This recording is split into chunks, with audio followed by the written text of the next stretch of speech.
Vision 2030, madini ni maisha na utajiri. Ni maelezo ya mwalimu mkuu wa shule ya msingi Mgoma, mwalimu Lidacus Theonesti, baada ya mvua iliyoambatana na upepo mkali kuezua vyumba vitatu vya madarasa, ofisi ya walimu na choo cha wasichana. Imenyesha mvua takriban kwa dakika 30. Ilikuwa na upepo mkali sana, iliyopelekea vyumba vitatu vya madarasa, ofisi moja ya walimu pamoja na choo ya wasichana ikawa imezuliwa.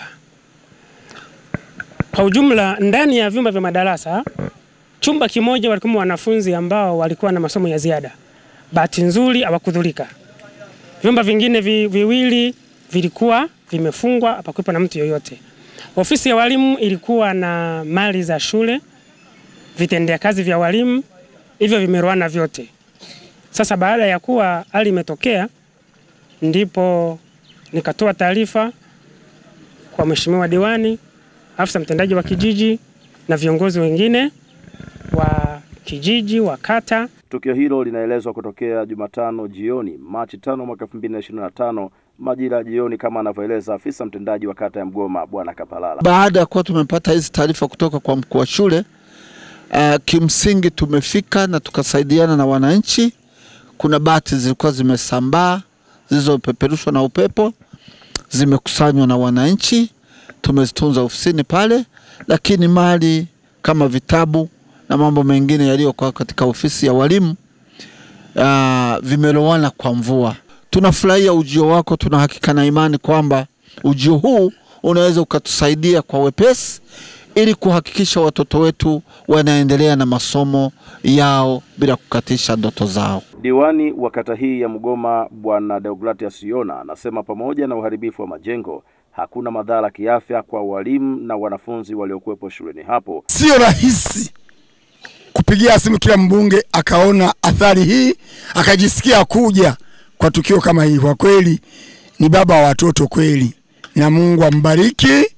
Licha ya kutoa pole kwa jamii ya shule ya msingi Mgoma na wananchi wanaoishi mazingira hayo, mbunge wa jimbo la Ngara Ndaisaba George Ruhoro akatoa rai kupanda miti kuzunguka mazingira ya shule kama sehemu ya kukabiliana na majanga yatokanayo na upepo unaoezua majengo. Haya yote yanaletwa na mabadiliko ya tabia ya nchi. Wengine wanasema tabia ya nchi, tabia ya nchi. Mgoma we. Yatubidi sasa Wanangara, watu wa Mgoma na Watanzania kwa ujumla kuanza kujifunza kupambana na mabadiliko ya tabia ya nchi. Mmoja, ukiangalia eneo hili la shule, maeneo yanayozunguka shule yaliyoko mbali kidogo yana miti michache sana ambayo haitoshelezi kuzuia upepo unapokuwa umekuja kwa wingi. Nitoe wito kwa jumuiya ya shule ya msingi Mgoma na wananchi wa eneo hili. Twende tukapande miti mikubwa kama hiyo, lakini ikae kwa umbali. Wataalamu wa miti watatuambia ikae kwa umbali kidogo ili na yenyewe si kadondokea madarasa. Tuipande kwa umbali kidogo, lakini miti hiyo itakuja kutusaidia miaka ijayo kuzuia upepo mwingine. Aidha, mbunge huyo pia amewafahamisha wananchi kuwa ataiomba serikali kumwagiza mhandisi wa ujenzi wilaya kufika Mgoma kufanya tathmini ya uharibifu ili kutatua changamoto hiyo mapema. Ninatambua inapotokea changamoto kama hii tunalazimika kuchangishana, kila barozi aenda kachangishe kwa ajili ya kuleta fedha kwa ajili ya kuwezeka hapa. Lakini mimi kijana wenu, kazi mliifanya mwaka 2020 mliponichagua kwa mbunge wa jimbo la Ngara. Kwa uharibifu huu uliotokea, hakuna barozi yoyote kuchangia hata shilingi 100. Makofi tena. Makofi tena. Makofi ya ushindi. Wow. Serikali ya Daktari Samia Suluhu Hassan, Rais wa Jamhuri ya Muungano wa Tanzania, mama mwenye upendo, mama mwenye huruma, mama mwenye kuwajali wa Tanzania. Serikali ya Daktari Samia Suluhu Hassan itamtuma mhandisi wa ujenzi wa wilaya ya Ngara kesho asubuhi kabla ya saa 3:30 za asubuhi.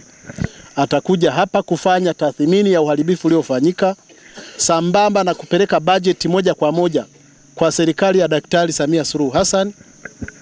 Pesa itatolewa mara moja, tutakuja kukarabati uharibifu uliotokea na muda mfupi shule itaendelea na shughuli zake kama kawaida. Makofi kwa Dr. Samia.